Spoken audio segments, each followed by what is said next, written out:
Back. Congress leader Rahul Gandhi hit out at the Prime Minister Narendra Modi amid the ongoing NEET UG medical exam controversy. Now, Rahul Gandhi assured students in the country that he would become their voice in Parliament and strongly raise the issues related to their future. He reiterated the poll promise by the Congress party to formulate a law freeing the students from paper leaks. He also said that the Congress had made a robust plan to deal with the paper leak industry, running in tandem with the education mafia and the government machinery.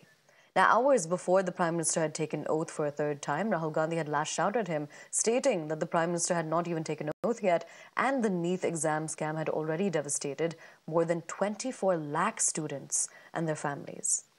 Now, these comments came in after the centre decided to set up a 4-member panel to review the grace marks that were awarded to more than 1,560 candidates in the medical entrance exam, the NEET UG.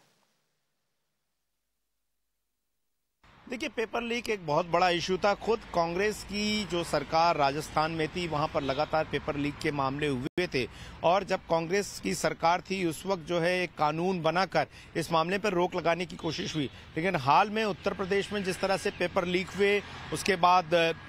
ये जो national level पर exams हुए, जिसमें खास करके NEET का exam था जिसमें पेपर लीक हुआ, इसको लेकर एक बड़ा मुद्दा बना और हमने देखा है कि राहुल गांधी खास करके जो उन्होंने कांग्रेस का कैंपेन रखा, उन्होंने उसमें बेरोजगारी को एक बड़ा मुद्दा बनाया, पेपर लीक को बड़ा मुद्दा बनाया और कहीं ना कहीं इस बात का जो एक मैंडेट जो अपोजिशन में मजबूत मैंडेट बना है वो इस वजह से भी मिला क्योंकि तमाम छात्रों ने अलग अलग जाति धर्म से हटकर जो है वो अपोजिशन को और खास करके कांग्रेस को वोट किया और लोग चाहते थे कि इस मुद्दे पर उनकी सुनवाई हो, क्योंकि पिछले 10 सालों में लोगों को लगता था कि उस तरह की बातें पार्लियामेंट में नहीं रखी गई, खास करके जॉब्स क्रिएशन को लेकर, जो खाली जगहें खाली हैं और इसके अलावा जो एग्जाम्स होते हैं उनमें पेपर लीक को कैसा रोका जाए।